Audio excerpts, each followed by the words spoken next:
نحمده ونستعينه ونستغفره ونعوذ بالله من شرور أنفسنا ومن سيئات أعمالنا من يهده الله فلا مضل له ومن يضلل فلا هادي له وأشهد أن لا إله إلا الله وحده لا شريك له وأشهد أن محمدا عبده ورسوله أما بعد فإن خير الحديث كتاب الله وخير الهدي هدي محمد صلى الله عليه وسلم وشر الأمور محدثاتها وكل محدثة بدعة وكل بدعة ضلالة في رواية وكل ضلالة في النار أيها الناس اتقوا الله فإن التقوى ملاك الحسنات সম্মানিত মুসলিয়ান کرام আপনাদেরকে এবং আমি আমার নিজকে আল্লাহর তাকওয়া অবলম্বন করার জন্য অনুরোধ জানাচ্ছি।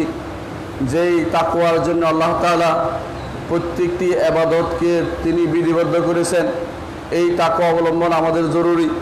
প্রত্যেকটি মানুষ সেই আমল করছে, ওই আমলটাই আল্লাহ তাআলা কবুল করবেন যে আমলটা তাকওয়ার ভিত্তিতে হবে। আর যে আমলে তাকওয়া থাকবে না আল্লাহ তাআলা তা কবুল করবেন না।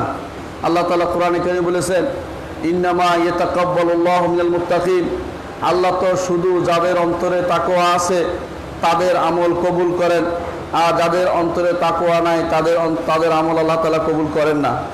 এই জন্য আমরা যা করি না কেন প্রত্যেকটি কাজের মধ্যে খুঁজতে হবে যে কিভাবে তাকওয়া অবলম্বন করা যায় আর কিভাবে আমলটি কবুল করানো যায় আল্লাহর কাছে। সম্মানিত মুসলিয়ানে কেরাম, একটি মৌসুম পার হয়েছে বিরাট, সেই মৌসুমটা হচ্ছে হজের মৌসুম। আমরা যারা অনেকেই দেশের বাইরে ছিলাম, হজ করেছেন অনেকেই, প্রত্যেকের প্রতি আজকে আমার কিছু নসিহতপূর্ণ আলোচনা থাকবে। এই বিষয়টি খেয়াল করবেন যে হজের পরে আমাদের আসলে কি করণীয়। এদেশের মানুষ হজ করছে, আগে এত হজ করতে পারতো না, কিন্তু একজন হাজী সাহেব আসলে আগেকার যুগে মানুষের কিন্তু অনেক সম্মান করতো তাকে। কেন? যে তিনি হজের পরে অনেক বিরাট পরিবর্তন হয়ে আসছে তার মাঝে, এবং দেখা যেত তিনি তাকওয়াবান হয়েছেন, পরেজগার হয়েছেন, তিনি অন্যায় কাজে ব্রতী হন না, খারাপ কিছু করেন না, প্রত্যেকটি কাজ তার সুন্দর হয়। এই জন্য তখনকার হাজী সাহেবদের একটা নাম ডাক ছিল। আজ আমরা হজও করি, আবার ফিরে এসে অন্যায়ও করি। সেই জন্য আজকে আমাদের আলোচ্য বিষয় হচ্ছে হজের পরে আমাদের কি করণীয়। অধিকাংশ মানুষ চলে এসেছে হজ থেকে, এই জন্য এখন বিষয়টি আমরা আলোচনা করা দরকার। সম্মানিত মুসলিয়ান کرام, হজের আগে আপনি যে রকম চলতেন আপনাকে কেউ হাজী সাহেব বলতো না, এখন আপনাকে হাজী সাহেব বলে, মনে মনে আপনার খুব আনন্দ, এখন আমাকে সবাই হাজী সাহেব বলছে। আপনি বিশ্বাস করেন এটা কিন্তু আপনার হজের আমল নষ্ট করার জন্য যথেষ্ট হয়ে যাবে। কারণ ইখলাস না থাকলে প্রথম যে কাজটি করা দরকার, ইখলাসকে জিয়ে রাখতে হবে। যেই আমলটি আপনি করেছেন ওখানে ইখলাস ছিল, কিন্তু আমল করার পরে এখন আপনি যদি কোনো দেখানোর নিয়তে কিছু বলেন, যতটুকু বলবেন অতটুকু নষ্ট হয়ে যাবে।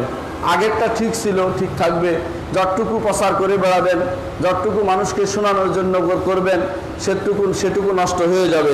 এই জন্য একজন মানুষের বড় যে নির্দেশনা আল্লাহ তাআলা দিয়েছেন, একজন মানুষকে, একজন ইমানদারকে যে আমল করবে তাকে যে বড় নির্দেশনা দিয়েছেন তা হচ্ছে ইখলাসের। আল্লাহ তাআলা বলছেন, ওয়ামা উমিরু ইল্লা লিয়াবুদুল্লাহ মুখলিসিনা লাহুদ্দিন, মানুষদেরকে শুধু এই নির্দেশ দেওয়া হয়েছে যে দিনকে একমাত্র আল্লাহর জন্য খালেস করে ইবাদত করতে। ইবাদত যখন করবেন আল্লাহর জন্য করবেন, কেউ দেখলো না, জানলো না, কেমন লাগলো সেটা কখনো মুখে আনবেন না। আমি বেশ কয়েক ভাইকে দেখেছি, তিনি বলছেন মাকে নিয়ে হজ করতে গিয়েছিলাম, কেউ বলতেছে আমি হাজরা আসওয়াদ চুমু দিতে পেরেছি, কেউ বলতেছে আমি এতগুলি তওয়াফ করেছি, কেউ বলছে আমি আমি এতবার এই কাজ করেছি। এই সমস্ত কাজ যারা বলে বেড়ায় তারা কিন্তু মনে করছে আল্লাহ রাব্বুল ইজ্জত বুঝি তাদের অন্তরের খবর জানেন না। আল্লাহ তাআলা অবশ্যই জানেন। আপনি যখন এগুলি বলে বেড়াবেন সেটা আপনার জন্য কখনো ভালো হবে না, আপনার আমলটা নষ্ট হয়ে যাবে, আল্লাহ তাআলা কোরআনে কারীম বলেছেন, যখন ইবাদত করবেন তখন বলবেন ইন্না সলাতি ওয়া নুসুকি ওয়া মাহইয়ায়া ওয়া মামাতি লিল্লাহি রাব্বিল আলামিন, নিশ্চয়ই আমার সালাত, নিশ্চয়ই আমার কুরবানি ইবাদত, নুসুক দুটো অর্থে ব্যবহৃত হয়, ইবাদত অর্থে এবং সেটা হজ অর্থে ব্যবহৃত হয়। এই জন্য মানসাকান আল্লাহ তাআলা বলেছেন লিকুল্লি উম্মাতিন জাআলনা মানসাকান হুম নাসিকু, সেখানে হজের অর্থে ব্যবহৃত হয়েছে। ইন্না সলাতি ওয়া নুসুকি, আমার সলাত এবং আমার হজ অথবা কোরবানি, ওয়া মাহইয়া ওয়া মামাতি, আমার জীবন এবং মরণ, লিল্লাহি রাব্বিল আলামিন, একমাত্র আল্লাহর জন্য। আল্লাহর জন্য যদি হয় সেই জিনিস আপনি যত বেশি পারেন লুকিয়ে রাখবেন, বলার জন্য নয়। বহু মানুষ কিন্তু বলে ফেলেন, এর অর্থ হচ্ছে আল্লাহর কাছে আর কিছু পাবেন না। এই জন্য ইখলাসের বিপরীত কোনো কিছু হয় এমন কোনো কাজ করা যাবে না।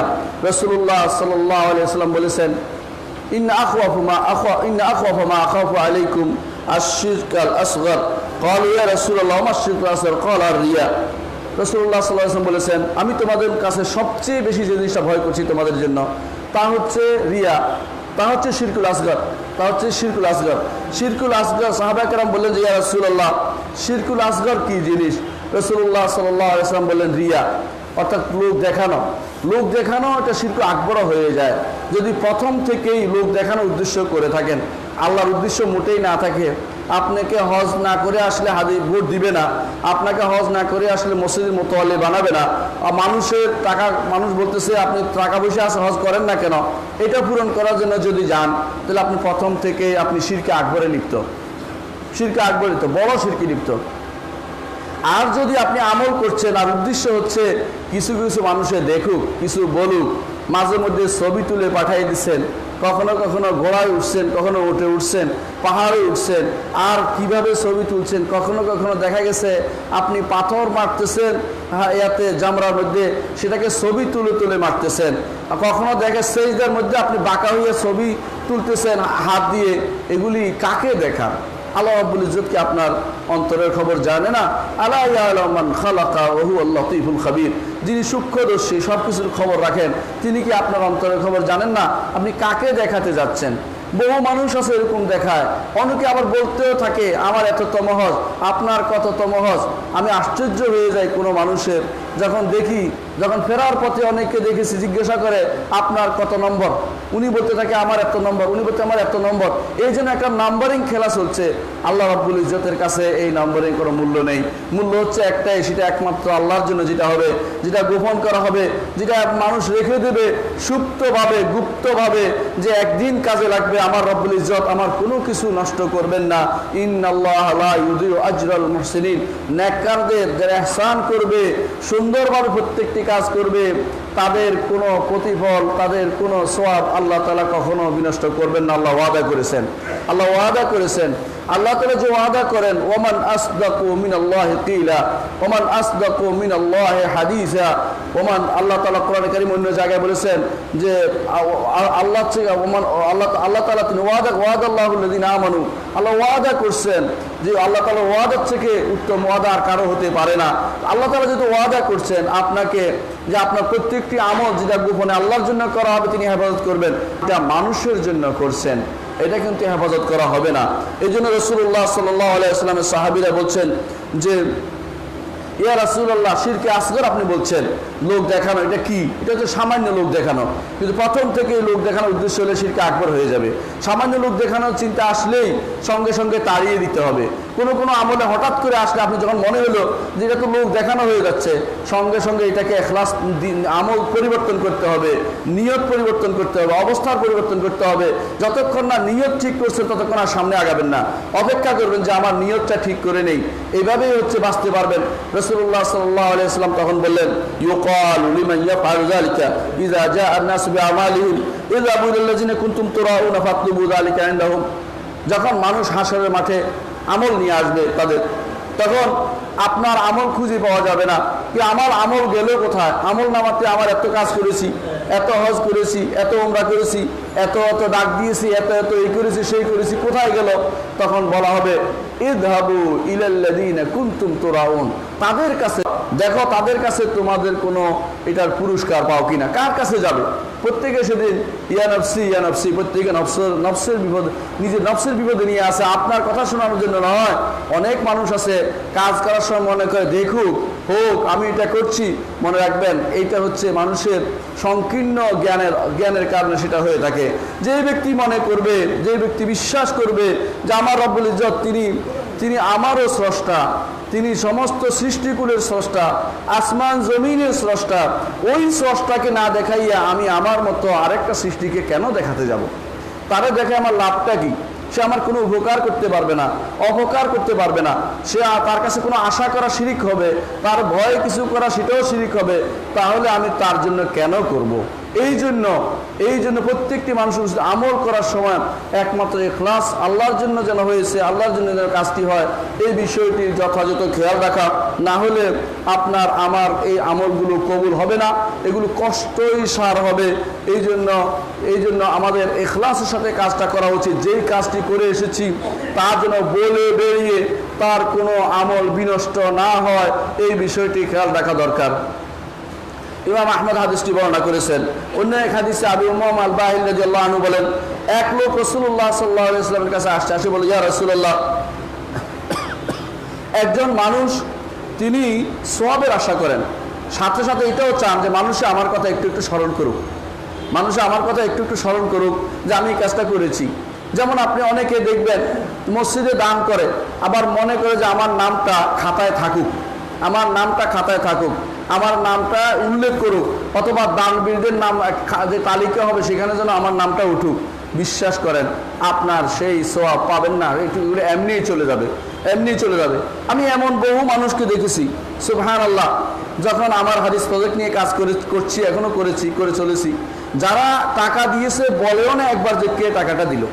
এরকম মানুষও আলহামদুলিল্লাহ আছে। কিন্তু আবার এর বিপরীত মানুষও পাওয়া যায়, যারা কয়দিন পরে খোঁজ নেয় আপনার কি করছেন, মানে কি করলেন, মনে হয় যেন টাকা খেয়ে চলে যাচ্ছে। এরকম কাজ মসজিদে দিয়েও একবার খোঁজ দিতে থাকবে, বলতে থাকবে আমি এত দান দিয়েছি। এটা কিন্তু সবই হচ্ছে দুনিয়ার উদ্দেশ্যে। বোঝা গেল তার আখিরাতের তার কিছুটা কমতি আছে, ঘাটতি আছে। সেই জন্য আমরা যখন সৌদি আরবে পড়তাম তখন একবার এক ব্যক্তি দান করেছে, এত বড় এক দান করেছে, এক জামিয়াতুল বির, মানে যেখানে দান করার জায়গা।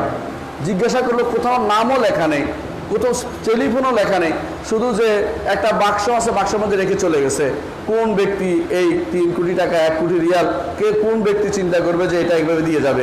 এটা এই ব্যক্তি দিতে পারে যে ব্যক্তি একমাত্র আল্লাহকে ভালোবাসছে, একমাত্র আল্লাহকে ভালোবাসছে। ইখলাসের সাথে যে ব্যক্তি কাজ করবে সে লুকাইতে চেষ্টা করবে, সে চেষ্টা করবে রাতের অন্ধকারে জিনিস যেন কেউ দেখতে না পায়। সলবে সালিম কি করতেন, যখন কারো কোনো কিছু কান্না লুকাতে হতো, বলতো যে সর্দির খুব ব্যাগ পাচ্ছে, এই কদিন থেকে সর্দির খুব ব্যাগ পেয়েছে, আপনারা কান্না লুকাচ্ছে, রাতের অন্ধকারে যে আল্লাহর কাছে কাঁদছে, তার স্ত্রীও সেটা বুঝতে পারে না। এই জন্য এটার নামই হচ্ছে ইখলাস। আমি যে আমলটা করেছি, এই আমলটা কি আল্লাহর দরবার কবুল হয়েছে কিনা এখন তো কেউ বলতে পারবেন না, যতক্ষণ পর্যন্ত না মারা না যাচ্ছেন। এর আগ পর্যন্ত যে কোনো কাজ করে আপনার আমল বিনষ্ট হয়ে যেতে পারে। কারণ যদি শিরিক করি, কুফরি করি, মুনাফিকি করি, আপনার আমার আমল কিন্তু নষ্ট হয়ে যাবে। আল্লাহ তাআলা বলেছেন, ওয়াকাদিমনা ইলা মা আমিলু মিন আমালিন ফাজআলনাহু হাবাম মানসুরা। তারা যে সমস্ত কাজ করেছে এগুলো দিয়ে অগ্রসর হয়ে আমি সেগুলোকে বিক্ষিপ্ত ধূলিকণায় রূপান্তরিত করে দিয়েছি। তাহলে আমল ইখলাস না করলে শুধু নিজের কষ্টই সার হবে, আর কিছু হবে না। এই জন্য এক সাহাবী এসে বললেন, ইয়া রাসূলুল্লাহ, একজন লোক আল্লাহর রাস্তায় জিহাদ করতে চায়, যুদ্ধ করতে চায়, কিন্তু সে তার নামটাও চায়, বারবার বললেন। রাসূলুল্লাহ সাল্লাল্লাহু আলাইহি ওয়াসাল্লাম বললেন, লা শাইআ লাহু, তার কোনো কিছু নেই। 3 বার বললেন। তারপর রাসূলুল্লাহ সাল্লাল্লাহু আলাইহি ওয়াসাল্লাম বললেন, ইন্নাল্লাহা লা ইয়াকবালু মিনাল আমালি ইল্লা মা কানা লাহু খালিসান ওয়াবতুগা বিওয়াজহু। আল্লাহ তাআলা ওই আমলটাই শুধু কবুল করেন যেটা একমাত্র তার জন্য হয়েছে, এবং তাকে সন্তুষ্টি করার জন্য আল্লাহ তাআলা তার চেহারার উদ্দেশ্যে প্রদান করেছে। আল্লাহ তাআলাকে সন্তুষ্টি করার জন্য যেটা দান করেছে সেটাই শুধুমাত্র আল্লাহ তাআলা কবুল করেন। রাওয়াহুন নাসাঈ, ইমাম নাসাঈ হাদিসটি বর্ণনা করেছেন। অন্য এক সাহাবী এসেছেন রাসূলুল্লাহ সাল্লাল্লাহু আলাইহি ওয়াসাল্লাম কাছে বললেন, ইয়া রাসূলুল্লাহ, ইন্নী উকাতিলু ফি সাবিলিল্লাহ ওয়ালাকিন উহিব্বু আন ইয়ারা মাউতিনি। ইয়া রাসূলুল্লাহ, আমি আল্লাহর রাস্তায় জিহাদ করতে চাই, তবে আমি চাই মানুষ জানুক যে আমি কেমন বীর, আমি বীরত্বটাও প্রকাশ করতে চাই, এটা যেন আমি দেখতে চাই। তখন রাসূলুল্লাহ সাল্লাল্লাহু আলাইহি ওয়াসাল্লাম চুপ ছিলেন। এমন সময় আয়াত নাজিল হলো, ফামান কানা ইয়ারজু লিকা রাব্বিহি ফালইয়ামাল আমালান সালিহান ওয়ালা ইউশরিক বিইবাদাতি রাব্বি আহাদা। অর্থাৎ যে কেউ তার রবের সাক্ষাতের আশা করে সেই জন্য ন্যাক আমল করে এবং তার রবের সাথে কাউকে শরিক না করে, তার রবের সাথে কাউকে শরিক না করে। অর্থাৎ এই যে আরেকজনকে দেখানোর চিন্তা ভাবনা, এটা কিন্তু রবের সাথে শরিক করা। অনেক মানুষ দেখবেন দুনিয়ার কাজ, দুনিয়ার এমন দিনের কাজ এমনভাবে করছে মানুষকে বোকা বানিয়ে দিচ্ছে। কেমন? মানুষ মনে করছে এই লোক বুঝি মহা দানবীর, এই লোক বুঝি আল্লাহর খাস বান্দা, কিন্তু ইন্নামাল আমালু বিল খাওয়াতিম, সর্বশেষ কি হবে এটার উপর নির্ভর করবে সেটা গ্রহণযোগ্য হয়েছে কি হয়নি। আপনারা জানেন সেই ঘটনার কথা, রাসূলুল্লাহ সাল্লাল্লাহু আলাইহি ওয়াসাল্লাম একদিন জিহাদে, যেটা খাইবার অথবা উহুদে, খাইবারে ছিল হয়তো অনেকে বলেছেন, এই জিহাদে এক লোক এত যুদ্ধ করছিল, সাহাবায়ে কেরাম বলছিলেন যে ইয়া রাসূলুল্লাহ, লোকটা তো জান্নাতি। রাসূলুল্লাহ সাল্লাল্লাহু আলাইহি ওয়াসাল্লাম বললেন যে না, লোকটা তো জাহান্নামী। রাসূলুল্লাহ সাল্লাল্লাহু আলাইহি ওয়াসাল্লাম বলার কারণে সাহাবী বলছেন যে আমি চিন্তা করলাম যে এত যুদ্ধ করছে, এইভাবে মানুষ কাফেরদেরকে এত করে মারছে, অথচ রাসূল জাহান্নামী কেন বললেন? আমি খুঁজে দেখি, তার পিছু নিলাম, দেখলাম লোকটা যুদ্ধ করতে করতে কাতর হয়ে সারা শরীর রক্তাক্ত হয়ে গেছে, সহ্য করতে না পারে কষ্ট, তখন সে বুকের উপর সে ছুরি ফলা ঢুকিয়ে দিয়ে আত্মহত্যা করছে। তখন তিনি সেখান থেকে বলে আল্লাহ শাহাদু আন্না মুহাম্মাদুর রাসূলুল্লাহ, আমি সাক্ষ্য দিচ্ছি মুহাম্মদ সাল্লাল্লাহু আলাইহি ওয়াসাল্লাম আল্লাহর রাসূল। কারণ তিনি এই কথা আমাদেরকে আগেই বলেছিলেন যে তার প্রতিপক্ষকে ঘায়েল করা, সেখানে ঈমান আমলের উদ্দেশ্য ছিল না। প্রতিপক্ষকে মারা উদ্দেশ্য হলে সেটা তখন আর সওয়াবের আশার ভিতরে থাকে না, সেটা তখন আর খালেস নিয়তের জিহাদের মধ্যে থাকে না। এই জন্য যে কোনো কাজের মধ্যে ইখলাস না থাকলে আল্লাহর দরবারে সেটা গ্রহণযোগ্য হয় না। আমরা যে কাজগুলি করি, হজ করি, উমরা করি, যাকাত দেই অথবা খরচ করি, এই লম্বা সফরের মধ্যে যত কোনো কারণে মুখ থেকে বের হয়ে গেল, কি বের হয় জানেন? বেশিরভাগ সময় বের হয় অমুকে কাজ করতে পারে নাই, অমুকের বাসা দূরে ছিল, আমার বাসা কাছে ছিল, আমি এটা করেছি, আমি অমুক রাত্রিতে আর ঘুমাই নাই, এই করেছি, সকালে গিয়েছি বিকেলে আসছি, এই জাতীয় কথাবার্তার মধ্যে সারাক্ষণ ব্যস্ত থাকেন। আপনি কি করেছেন বিশ্বাস করুন, হয়তোবা ওই ব্যক্তি যে ব্যক্তি যেতে পারেনি তার আমলটা বেশি কবুল হয়ে গেছে। আপনি যে বেশি বেশি আমল করেছেন, কিন্তু বলে বেরিয়েছেন, মানুষকে খুশি করার জন্য আপনি বলেছেন, অথবা মানুষকে তাক লাগানোর জন্য বলেছেন, আপনার সে আমল আল্লাহর দরবারে কবুল হয়নি। এই জন্য যখনই কেউ হজ থেকে ফিরে আসবেন, আগে ভালো করে খোঁজ নেন আপনার আমার ইখলাস কি আসলে ঠিক ছিল কিনা, এখনো আছে কিনা, আমরা কি মানুষকে তা বলে বেড়াচ্ছি কিনা। দ্বিতীয় যে কাজটি করতে হবে সেটা হচ্ছে, আপনি তালবিয়া পাঠ করেছেন, আপনি বলেছেন লাব্বাইক, লাব্বাইক অর্থ হলো সদা হাজির, সদা হাজির অর্থাৎ সবসময় আমি হাজির থাকবো আল্লাহর নির্দেশের সামনে মাথা পেতে দিতে, আল্লাহর কথা শুনতে আমি সবসময় হাজির থাকব। আমি কখনো এদিক ওদিক তাকাবো না, আমি শিয়ালের মতো একবার ওদিক তাকাবো না, আমি সবসময় আল্লাহর বিধান মেনে চলবো। এইটাই হচ্ছে লাব্বাইকের অর্থ। অর্থাৎ আমি সাড়া দিলাম, আমি আনুগত্য করলাম। এই জন্য আপনি যখন লাব্বাইকা বলে এসেছেন, এর অর্থ হচ্ছে আপনি হজের পরে প্রত্যেকটি কাজে আপনি লাব্বাইক বলবেন যে আমি এই কাজের জন্য, ভালো কাজের জন্য আসি, খারাপ কাজ পরিত্যাগ করার জন্য আসি, আমি ন্যাক কাজের জন্য আসি, আমি সালাতের জন্য আসি। ফজরের সালাতে আমি জামাতে হাজির হব, জোহরে হাজির হব, আসরে হাজির হব, মাগরিবে হাজির থাকব, এশার সালাতেও আমি জামাতে হাজির থাকব, 5 ওয়াক্ত সালাত জামাতে পড়ব, বাকি সময়গুলো মাঝখানে সালাতের জন্য নিজের অন্তরকে বেঁধে নেব। মসজিদে কখন যেতে পারি আমার অন্তরে শান্তি পাবে, এরকম অবস্থা আপনার তৈরি হতে হবে যে আমি প্রত্যেকটি কাজ শুধু ইবাদত নয়, আমার সন্তানের ব্যাপারে আমি লাভবাহিক। যেই সন্তান আমার কথা শুনে না, সেই সন্তানের সাথে আমি সম্পর্ক রাখবো না। যেই পরিবারের মধ্যে থাকলে আমার সমস্যা হয়, এই পরিবারের সাথে আমি থাকবো না। যেই সমস্যা তৈরি করে আমার পরিবেশ, সেই পরিবেশ থেকে আমি দূরে চলে আসব। এটাই হচ্ছে লাভবাহিকের অর্থ। লাভবাহিকের অর্থ হচ্ছে লেনদেনে, আকীদাতে, আপনার ইবাদতে এবং সামাজিক সমস্ত কর্মকাণ্ডে আল্লাহর প্রতি নিজেকে সঁপে দেয়া, আল্লাহর কাছে নিজেকে সমর্পণ করে দেয়া, আল্লাহর কাছে নিজের মাথা পেতে দেয়া। তিনি যা বলবেন সেটাই শুনবো, এখানে আর কোনো বাড়তি কথা বলবো না, সেখানে আর কোনো পরিবর্তনের চিন্তা করব না, সেখানে আর নতুন কোনো থিওরি নিয়ে আসবো না। আমার রব্বুল ইজ্জত যা বলেছেন তা সত্য, এই কথা আমি সবসময় বলতে থাকবো। এই জন্য হাসান বসরি রহমতুল্লাহ আলাইহি তাকে জিজ্ঞাসা করা হয়েছিল যে একজন মানুষ হজ করে এসেছে, তার হজ যে কবুল হয়েছে আমরা কিভাবে বুঝতে পারবো? তিনি তখন বলেছেন, হজ করে এসেছে, এই হজ কবুল হয়েছে তুমি বুঝতে পারবে যখন তুমি তাকে দেখবে, যখন তুমি তাকে দেখবে দুনিয়া থেকে বিমুখ হয়েছে আর আখিরাতের প্রতি আগ্রহী হয়েছে।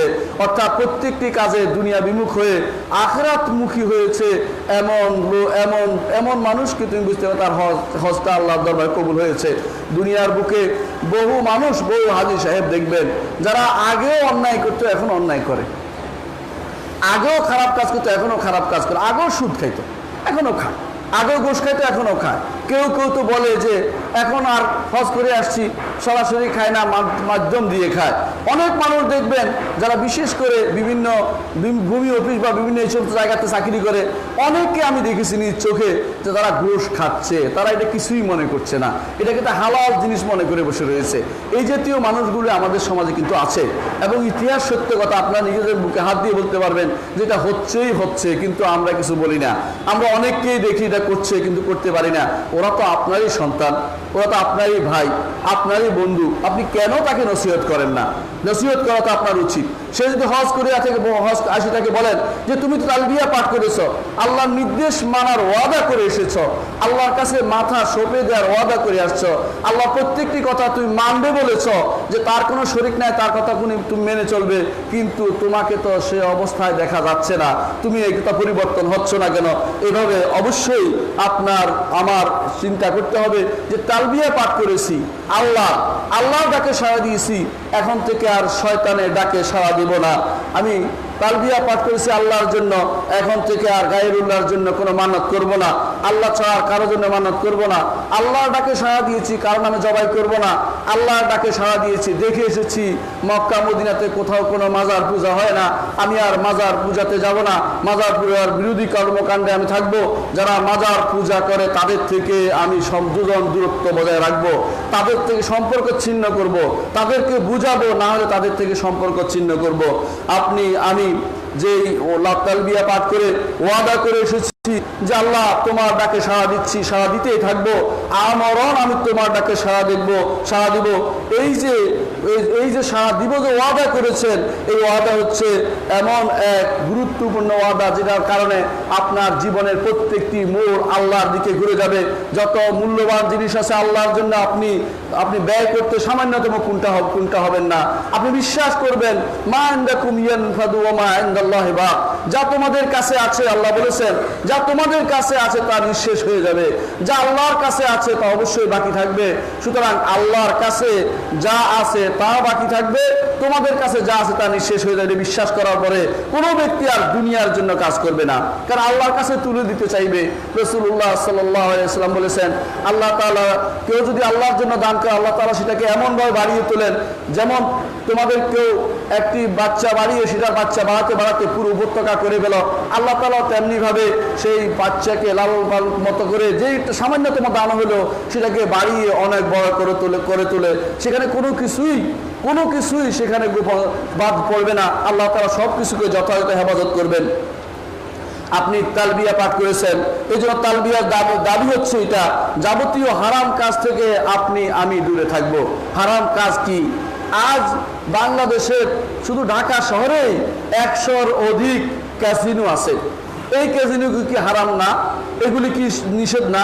আল্লাহ তাআলা কোরআনে কারীম বলে দিয়েছেন যে ইন্নামাল খামরু ওয়াল মাইসিরু ওয়াল আনসাবু ওয়াল আজলামু রিজসুম মিন আমালিশ শাইতান ফাজতানিবু লাআল্লাকুম তুফলিহুন। এই ইমানদারগণ সফলতা পাও, আখিরাতে সফল হতে চাও, তাহলে অবশ্যই তোমাদেরকে মদ থেকে দূরে থাকতে হবে, ওয়াল মাইসির জুয়া থেকে দূরে থাকতে হবে। ক্যাসিনো শুনেন কিন্তু জুয়া বুঝেন না, লক্ষ কোটি টাকা এক রাত্রিতে সেখানে হচ্ছে এবং সেখানে নারী পুরুষের অভাব বসা হচ্ছে। যদি একবার ছবি দেখে সহ্য করতে পারবেন না, বাস্তবে দেখলে আপনি কি করবেন? আপনার আমার সন্তানরাই তো তারা, আপনার আমার ছেলেরাই তো তারা, আপনার আমার ভাইরাই তো তারা, আপনার আমার বন্ধুরাই তো তারা, তাদেরকে নিয়ন্ত্রণ করার দায়িত্ব তো আপনারও আছে। আপনি কি তাদেরকে কোনোদিন নসিহত করেছেন? এরা যে অন্যায় করে যাচ্ছে, এই অন্যায়ের প্রতিবাদ করা আপনার দায়িত্ব।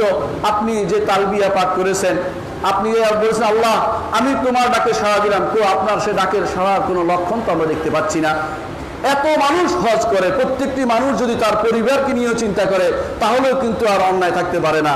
বাবা বাড়ি প্রত্যেক শুধু একজনের উপর চাপিয়ে না দিয়ে নিজের পরিবার নিয়ে চিন্তা করুন না, নিজের সমাজ নিয়ে চিন্তা করুন। আপনি সমাজপতি আছেন, আপনার কোনো না কোনো দায়িত্ব আছে, আপনি সেটাই প্রয়োগ করুন না। সেটা প্রয়োগ করার জন্য আপনাকে সহযোগিতা করবে আইন প্রয়োগকারী সংস্থা, সে তাদের সহযোগিতা নিন, কিন্তু অন্যায় কাজে চুপ করে বসে থাকা ইসলাম তো কখনো অনুমোদন করেন না। রাসূলুল্লাহ সাল্লাল্লাহু আলাইহি ওয়াসাল্লাম বলেছেন, মান রাআ মিনকুম মুনকারান ফালিয়ুগাইয়িরহু বিয়াদিহি, কেউ যদি অন্যায় দেখে তাহলে তার জন্য হাত দিয়ে প্রতিহত করে, না পারলে মুখ দিয়ে, না পারলে অন্তরে হলো ঘৃণা থাকতে হবে। ওয়ালাইসা ওয়ারা যালিকা হাব্বাতা খারদাল মিন ঈমান, এরপরে ঈমানের আর সামান্যতম রাই পরিমাণ বা সরিষা পরিমাণ ঈমানও তার অন্তরে থাকবে না যদি সেটা না করে থাকি। এই তালবিয়া পাঠের মাহাত্ম্য আমাদের বুঝতে হবে। আল্লাহ তোমার ডাকে সাড়া দেব, আমৃত্যু কিয়ামত পর্যন্ত তোমার জন্য যতদিন আমি জীবিত থাকি ততদিন আছি তালবিয়া পাঠ করে যাব, এবং আমার সন্তানদেরকে বলে যাব যে আল্লাহর ডাকে তোমাদের সাড়া দিতে হবে। আল্লাহ তাআলা বলেছেন, ফাফিরু ইলাল্লাহ, আল্লাহর দিকে তোমরা পালিয়ে আসো, অন্য সবগুলি পরিত্যাগ করো। শয়তান তোমাদেরকে দূরে সরিয়ে দিতে চায়, সেখান থেকে দূরে সরে আসো। তৃতীয় যে কাজটি করা দরকার তা হচ্ছে তাকওয়াকে নিজের পাথেয় বানিয়ে নিতে হবে। তাকওয়াকে নিজের জীবনের পাথেয় বানিয়ে নিতে হবে। তাকওয়া শব্দের অর্থই হচ্ছে আত্মসচেতনতা। তাকওয়ার অর্থই শুধু ফরেজগারি অর্থ নয়, নিজে সর্ব অবস্থায় সচেতন থাকবেন। কেমন? জিজ্ঞাসা করা হয়েছিল যে তাকওয়া কি জিনিসটা, উদাহরণ দিয়ে দেখানো হয়েছে, কাঁটাযুক্ত রাস্তায় চললে যেমনি তুমি কাপড় গুটিয়ে নাও, কেন? যাতে কাপড়ে আটকে না যায়, কাপড়ে আটকে না যায়। দুনিয়ার প্রত্যেকটি কাজে তোমাকে সেরকম গুটিয়ে চলতে হবে, যে এখানে না হারামে পড়ে যাই, এখানে গুনার কাজে পড়ে যাই, এখানে যে আমার আটকা পড়ে যায়, এখানে আল্লাহ আমার উপর প্রদান্বিত হয়ে যান। এই জাতীয় চিন্তা যে ব্যক্তি সারাক্ষণ মাথায় লালন করবে তিনিই সত্যিকারের মুত্তাকি। এই জন্য হজ থেকে আসছেন, আমার আপনার উচিত হবে বেশি বেশি করে তাকওয়ার সবকটা গ্রহণ করা। এবং মনে রাখবেন, এই তাকওয়ার জন্য আল্লাহ তাআলা ইবাদতগুলি, আল্লাহ তাআলা প্রত্যেকটি ইবাদতের মূল উদ্দেশ্য কিন্তু তাকওয়া। তাকওয়াটাকে যথাযথ বজায় রাখার জন্য আল্লাহ তাআলা সূরা হজের মধ্যে বলছেন যে যালিকা মান ইউআযযিম শাআইরাল্লাহি ফাইন্নাহা মিন তাকওয়াল কুলুব। এটা এই জন্য যে আল্লাহ বলছেন, এটা এই জন্য, এই যে তোমরা এটা করবে, জবে করবে, এই মক্কা হারামে আসবে, আল্লাহর নিদর্শনগুলিকে যে ব্যক্তি যথাযথ ভালোবাসতে পারবে, সম্মান করতে পারবে, তার সেটা হচ্ছে তার পাক অন্তরের তাকওয়ার প্রমাণ। আপনি যখন মক্কায় যাচ্ছেন কাবার প্রতি সম্মান প্রদর্শন করবেন, আপনি যখন যাচ্ছেন মুজদালিফাতে সেখানে সম্মান প্রদর্শন করবেন কর্মকাণ্ডের প্রতি, অন্যায় করবেন না, কোনো গুনার কাজ করবেন না, আরাফাতে কোনো অন্যায় করবেন না, মিনাতে কোনো অন্যায় করবেন না।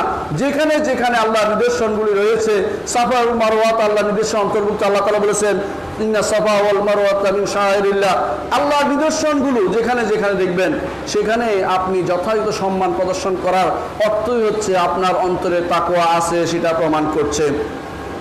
আর যদি সেটা করতে না পারে তাহলে বোঝা গেল যে আসলে আমরা তাকওয়াবান হতে পারিনি।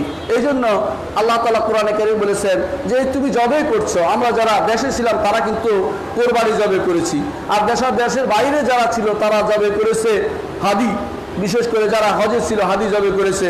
আল্লাহ তাআলা উভয়ের সম্পর্কে বলছেন, লা ইয়ানালুল্লাহু লুহুমুহা ওয়ালা দিমাউহা ওয়ালাকিন ইয়ানালুহুত তাকওয়া মিনকুম। আল্লাহ তোমাদের রক্তও পান না, গোশতও পান না, কিন্তু তোমাদের অন্তরের তাকওয়া দেখেন। যে ব্যক্তি মনে করবে গোশত খাওয়ার জন্য জবে করছি, সেটা কিন্তু তাকওয়া প্রসূত হয়নি।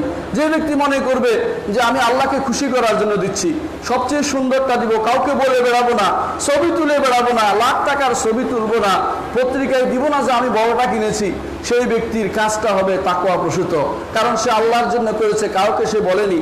এটাই হচ্ছে ওয়া মান ইউআযযিম শাআইরাল্লাহ ফাইন্নাহা মিন তাকওয়াল কুলুব। এটা বললেও কিন্তু আপনি গোশত খেতে পারবেন, নিষেধ নাই, কিন্তু এটা না বলে আপনার গোশতের উদ্দেশ্য খাওয়ার অর্থ হচ্ছে আল্লাহর জন্য করা হয়নি, সেটা গোশতের জন্য করা হয়েছে, আল্লাহ তাআলা সন্তুষ্টি বিধান হয়নি সেখানে। এই জন্য যখন হাজী সাহেব যখন তার হজ করে ফিরে আসবে, তার প্রত্যেকটি কাজ হবে এই যে এক মাস বা তার কিছু সময় বেশি বা কম তিনি পুরো সময়টা তিনি হজের কাজ করেছেন। হজের প্রত্যেকটি কাজে তিনি চিন্তা করেছেন কোন কাজটা করলে আমার হজ নষ্ট হয়ে যায়, ভয়ে ছিলেন। এই যে ভয়টা তার অন্তরে কাজ করেছে, এইটা যেন পরবর্তী জীবনে প্রত্যেকটা কাজে তার বজায় থাকে। সে যেন চিন্তা করে যে আমার হজটা যেন নষ্ট না হয়ে যায়, এই কাজ আমি আর করব না। এই জন্য রাসূলুল্লাহ সাল্লাল্লাহু আলাইহি ওয়াসাল্লাম তাকে যে এই যে তার চারিত্রিক যে উৎকর্ষ সাধিত হবে এটা প্রমাণ করার জন্য রাসূলুল্লাহ সাল্লাল্লাহু আলাইহি ওয়াসাল্লাম বলেছেন লাইসাল মুমিনু বিত্তাআনি ওয়ালাল লাআনি ওয়ালাল ফাহিশ ওয়ালাল বাদি, ঈমানদার কখনো কারো উপরে তান, কারো উপরে ফোন কাটে না, কারো উপরে মিথ্যা অপবাদ দেয় না, ওয়ালাল লাআন, ঈমানদার কারো উপরে লানত করে না, ওয়ালাল ফাহিশ, এবং কারো খারাপ কথা বলে না, অর্থাৎ কোনো গালিগালাজ করে না, ওয়ালাল বাদি, ঈমানদারের মুখ থেকে কোনো কটু কথা বের হয় না। ইমাম তিরমিজি হাদিসটা বর্ণনা করেছেন।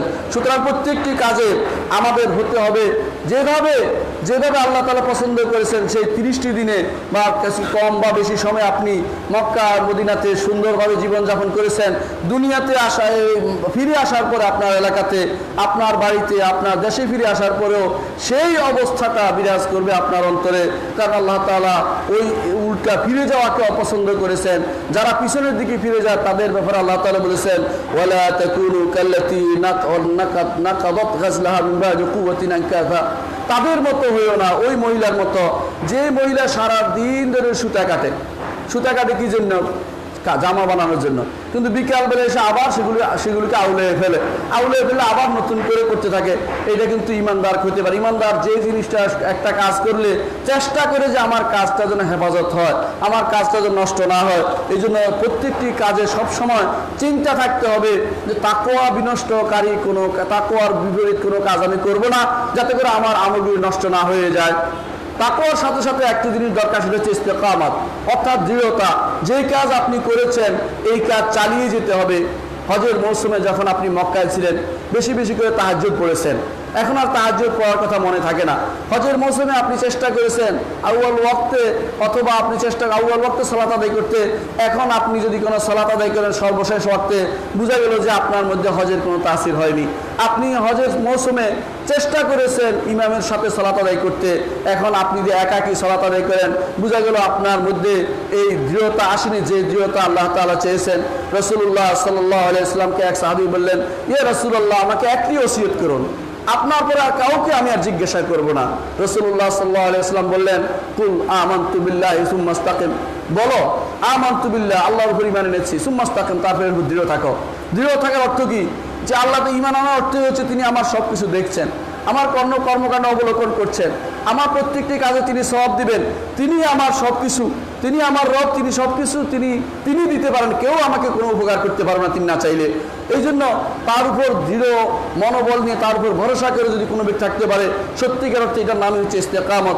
এটাই আমাদের উপর আল্লাহ তাআলার পক্ষ থেকেও চাওয়া, এবং মুহাম্মদুর রাসূলুল্লাহ সাল্লাল্লাহু আলাইহি ওয়াসাল্লাম এটা আমাদের কাছ থেকে চেয়েছেন, এবং আল্লাহ তাআলা কোরআনে কারীমে বলেছেন, আল্লাহ তাআলা ফাস্তাকিমু ইলাইহি ওয়াস্তাগফিরু, আল্লাহর প্রতি তোমরা দৃঢ় হও এবং তার কাছে তোমরা ক্ষমা প্রার্থনা করো। রাসূলুল্লাহ সাল্লাল্লাহু আলাইহি ওয়াসাল্লাম বলেছেন ওয়াস্তাকিমু ওয়ালান তুহসু, তোমরা দৃঢ় হও এবং তোমরা কখনো ইস্তেকামত গ্রহণ করো, কখনো তোমরা ইবাদত করে তোমরা কখনো শেষ করতে পারবে না, ইবাদত করে তোমরা কখনো শেষ করতে পারবে না। চতুর্থ যে কাজটি করতে হবে তা হচ্ছে দাওয়ামুশ শুকর, সবসময় আল্লাহর শুকরিয়ার মধ্যে থাকতে হবে।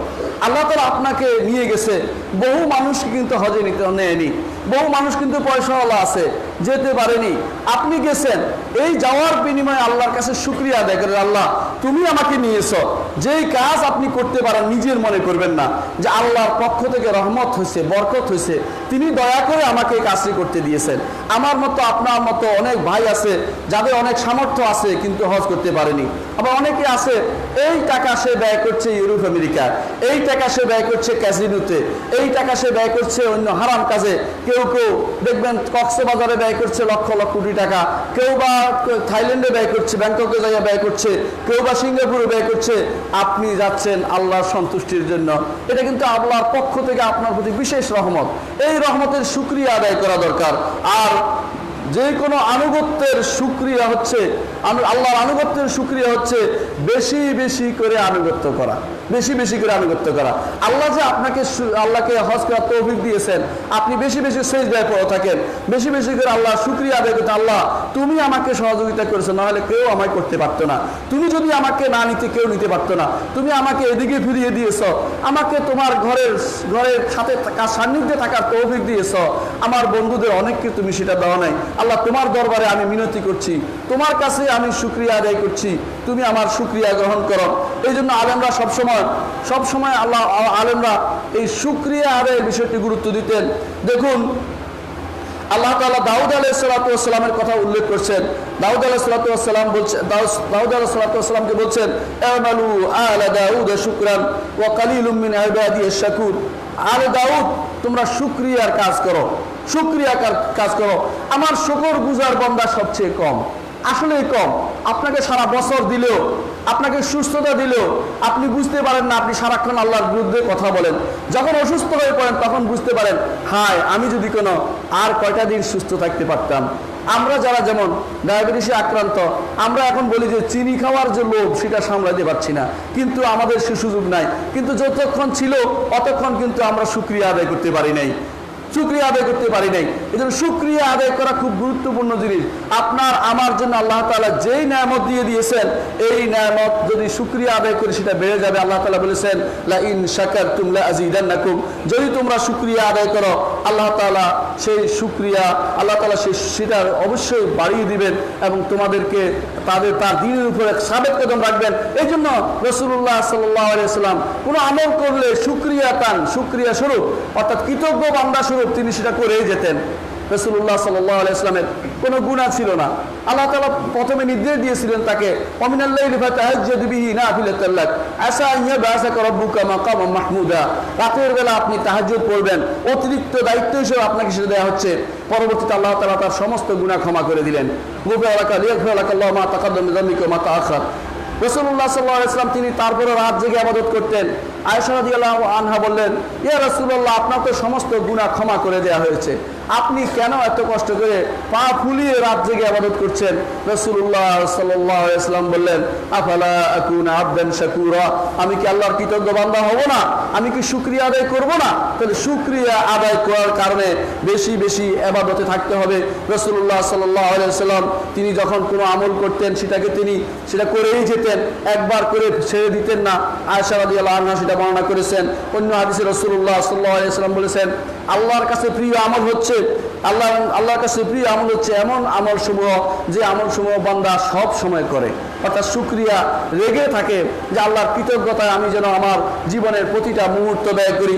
আয়েশা রাদিয়াল্লাহু আনহা হাদিসে বলেছেন, রাসূলুল্লাহ সাল্লাল্লাহু আলাইহি ওয়াসাল্লাম বলেছেন, রাসূলুল্লাহ সাল্লাল্লাহু আলাইহি ওয়াসাল্লামের আমল সম্পর্কে তিনি বলছেন, আমলুহু দীমাতান, রাসূলুল্লাহ সাল্লাল্লাহু আলাইহি ওয়াসাল্লাম আমল ছিল সব সময়ের করা। কি একটা কাজ করেন, কিছুদিন আপনি কিয়ামুল লাইল করতেন, এরপর ছেড়ে দিয়েছেন। কিয়ামুল লাইল মানে তাহাজ্জুদের কথা বলছি, এখন ছেড়ে দিয়েছেন, এটা কিন্তু ঠিক নয়। কিছুদিন আপনি ওযু করে 2 রাকাত সালাত আদায় করতেন, এখন আর পড়েন না, এটাও ঠিক নয়। চেষ্টা করে যেতে হবে। কোনো কারণে যদি কোনো লাভ আছে এটাতে, কোনো কারণে যদি করতে নাও পারেন, অসুস্থ হয়েছেন করতে পারেন নাই, অথবা ঘুমিয়ে পড়ছেন আপনি আদায় করতে পারেন নাই, অথবা কোনো সফরে আছেন সেটাও পূরণ করতে পারেন নাই, রাসূলুল্লাহ সাল্লাল্লাহু আলাইহি ওয়াসাল্লাম বলেছেন আল্লাহ তাআলা দয়া পরবশ হয়ে বলবেন, আমার বান্দার জন্য যা সে করত তা লিখে নাও। আল্লাহু আকবার, আল্লাহু আকবার। করতে পারেন নাই বলে কোনো কমতি হয়নি, সেটা আল্লাহ তাআলা দয়া পরবশে লিখে দিবে। তাহলে আপনি যেই সময় ভালো অবস্থাতে আমরা যদি কোনো আল্লাহর কথা স্মরণ রাখি, তার ইবাদত সবসময় চালিয়ে যেতে পারি, তাহলে অবশ্যই আল্লাহ তাআলা আমাদের যে কোনো খারাপ অবস্থাতে তিনি আমাদের জন্য সেটা লিখে নেবেন, আমাদের জন্য সেটা হবে তখন অতিরিক্ত প্রাপ্তি।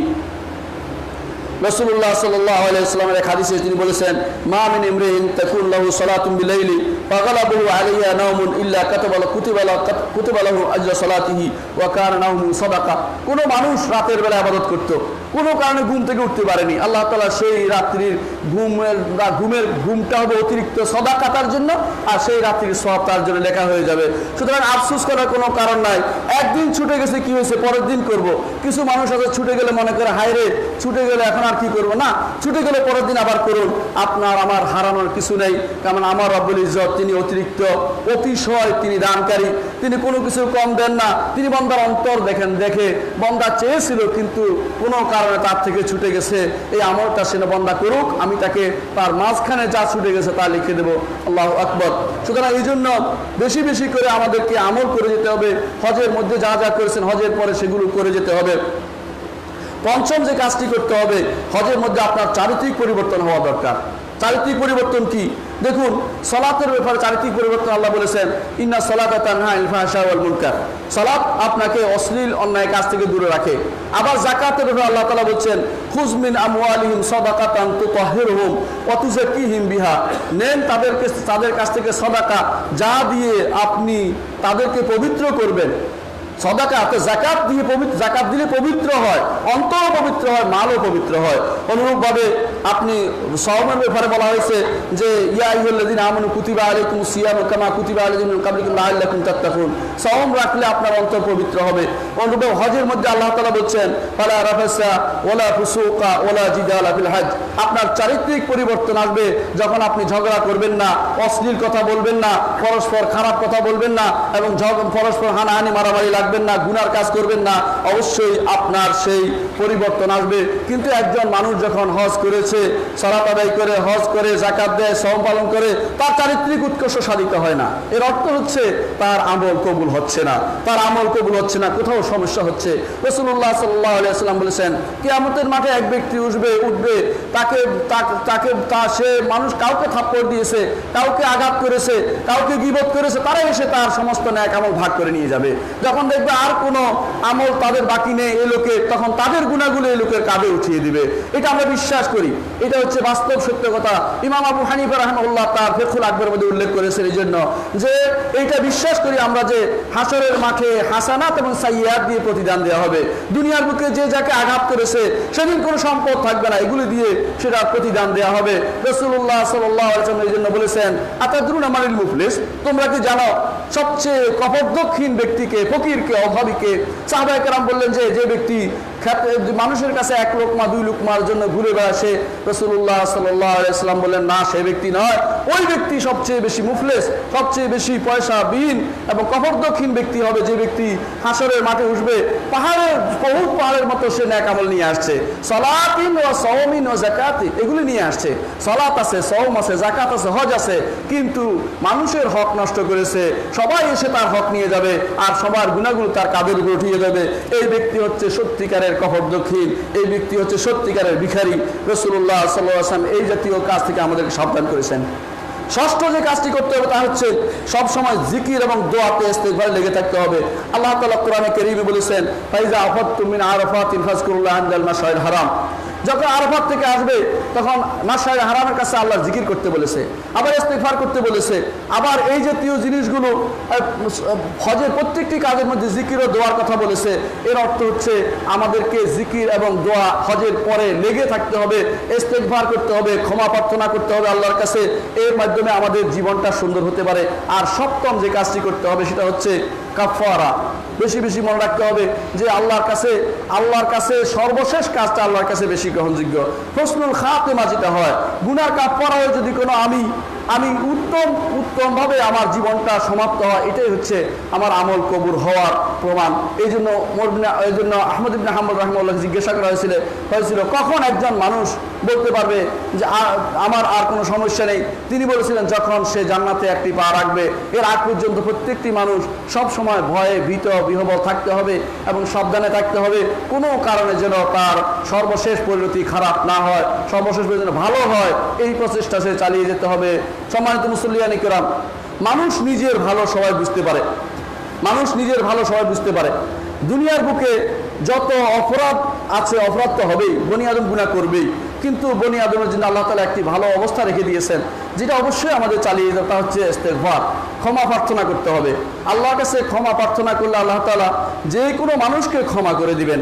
এই জন্য হজের পরে আপনার প্রত্যেকটি কাজ থাকবে ক্ষমা, জীবনের শেষ মুহূর্তে প্রত্যেকটি কাজ থাকবে ক্ষমা। মুহাম্মদুর রাসূলুল্লাহ সাল্লাল্লাহু আলাইহি ওয়াসাল্লাম যখন তার উপর এই আয়াত নাযিল হলো, ইজা জাআ নাসরুল্লাহি ওয়াল ফাতহ ওয়া রাআইতান নাস ইয়াদখুলুনা ফি দীনিল্লাহি আফওয়াজা ফাসাব্বিহ বিহামদি রাব্বিকা ওয়াস্তাগফিরহু ইন্নাহু কানা তাওয়াবা।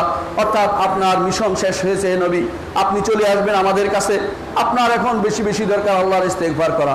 আমাদের জীবনের শেষ মুহূর্ত চলে আসতে পারে যে কোনো সময়ে, এই জন্য বেশি বেশি করে ইস্তেগফার করতে হবে, ক্ষমা প্রার্থনা করতে হবে।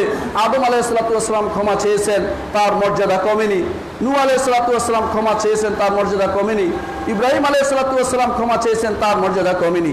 অনুরূপভাবে মূসা আলাইহিস সালাতু ওয়াস সালাম ক্ষমা চেয়েছেন, তার মর্যাদা কমেনি। আমার নবী মুহাম্মদুর রাসূলুল্লাহ সাল্লাল্লাহু আলাইহি ওয়াসাল্লাম তিনি ক্ষমা চেয়েছেন প্রত্যেকটি সালাতের শেষ বৈঠকে তিনি ক্ষমা চেয়েছেন, তার সামান্যতম মর্যাদা কমেনি, বরং বেড়েছে। রাসূলুল্লাহ সাল্লাল্লাহু আলাইহি ওয়াসাল্লাম বলে দিয়েছেন ইস্তিগফারের মাধ্যমে মানুষের মর্যাদা বৃদ্ধি পায়। আলা ওয়া সাল্লু আলা সাইয়্যিদিল বাশারিয়্যা মুহাম্মদ ইবনে আব্দুল্লাহ কামা আমারাল্লাহু আযজা ওয়া জাল্লা ফি কিতাবি ওয়া সান্না বিমালাইকাতিল মুসাব্বিহাতিল কুদসি ওয়া সাল্লাযা বিকুম আইয়ুহাল মুমিনুন ফাকালা তাআলা মুখবিরা ওয়া আমরা ইন্নাল্লাহা ওয়া মালাইকাতাহু ইউসাল্লুনা আলান নবী ইয়া আইয়ুহাল্লাযিনা আমানু সাল্লু আলাইহি ওয়া সাল্লিমু তাসলিমা। وقال النبي صلى الله عليه وسلم من صلى عليه مرة صلى الله عليه بها عشرا اللهم صل على محمد وعلى آل محمد كما صليت على إبراهيم وعلى آل إبراهيم إنك حميد مجيد اللهم بارك على محمد وعلى آل محمد كما باركت على إبراهيم وعلى آل إبراهيم إنك حميد مجيد اللهم ارض عن الخلفاء الراشدين أبي بكر وعمر وعثمان وعلي وعن سائر الصحابة والتابعين رضوان الله عليهم أجمعين اللهم اغفر لنا ولإخواننا الذين سبقونا بالإيمان ولا تجعل في قلوبنا غلا للذين آمنوا ربنا إنك رؤوف رحيم اللهم انصر المسلمين في كل مكان اللهم أيدهم بتأييدك يا رحمن يا أرحم الراحمين আল্লাহ মুসলিমদের তুমি সাহায্য করো আল্লাহ। আল্লাহ মুসলিমদের বিভিন্ন জায়গাতে নির্যাতিত হচ্ছে আল্লাহ তুমি সাহায্য করো আল্লাহ। আল্লাহ আমাদের তুমি দ্বীনের উপর রাখো আল্লাহ। আল্লাহ আমাদেরকে দ্বীনের সঠিক বুঝ দান করো আল্লাহ। আমাদেরকে অন্যায় কাজ থেকে দূরে রাখো আল্লাহ। আমাদের সন্তানদেরকে তুমি হেফাজত করো, আমাদের নারীদেরকে তুমি হেসমতের মধ্যে রাখো আল্লাহ। আল্লাহ আমাদের ফিতনা থেকে বাঁচিয়ে দাও আল্লাহ। আমাদেরকে এই দুনিয়ার হারাম কর্মকাণ্ড থেকে দূরে রাখো আল্লাহ। আল্লাহ আমাদেরকে যে সমাজের সমস্ত ব্যাধি আসছে সেগুলো থেকে হেফাজত করো আল্লাহ। আমাদের সমাজে আজ ডেঙ্গু প্রতিরোধের জন্য যে কাজ চলছে সেই কাজগুলো যথাযথভাবে আঞ্জাম দেওয়ার তৌফিক তুমি আমাদের দান করো আল্লাহ। আর এগুলো যেভাবে তো আমাদের যে সমস্ত জায়গায় তৈরি আপনারা জানেন যে ঘরের বিভিন্ন টবের মধ্যে হয়, বিভিন্ন পড়ে থাকা পানির মধ্যে হয়, অথবা সকাল বিকালে ঝাড় না দিলে হয়, যে মশার কারণে হয়, সেগুলো থেকে যদি আল্লাহর কাছে আমরা আশ্রয় চাই, সাথে সাথে আপনারাও এই ব্যবস্থা গ্রহণ করার বিষয়টি আপনারা খেয়াল রাখবেন। যেভাবে আমাদেরকে এই বিষয়ে কথা বলার জন্য আমাদেরকে অনুরোধ জানানো হয়েছে, আমরা সেজন্য বলছি এই বিষয়গুলো আমাদের খেয়াল রাখা দরকার। আল্লাহ আমাদের সন্তানদেরকে তুমি হেফাজত করো আল্লাহ। আল্লাহ আমাদের বাচ্চাদেরকে দিনের উপর বড় করো আল্লাহ। আল্লাহুম্মা ইগফির ওয়ারহাম ওয়া আনতা খায়রুর রাহিমিন। ইবাদাল্লাহ রাহিমাকুমুল্লাহ ইন্নাল্লাহা ইয়া'মুরু বিল আদলি ওয়াল ইহসান ওয়া ইতাইযিল কুরবা ওয়া ইয়ানহা আনিল ফাহশাই ওয়াল মুনকার ওয়াল বাগই ইয়া'iদুকুম লাআল্লাকুম তাযাক্কারুন।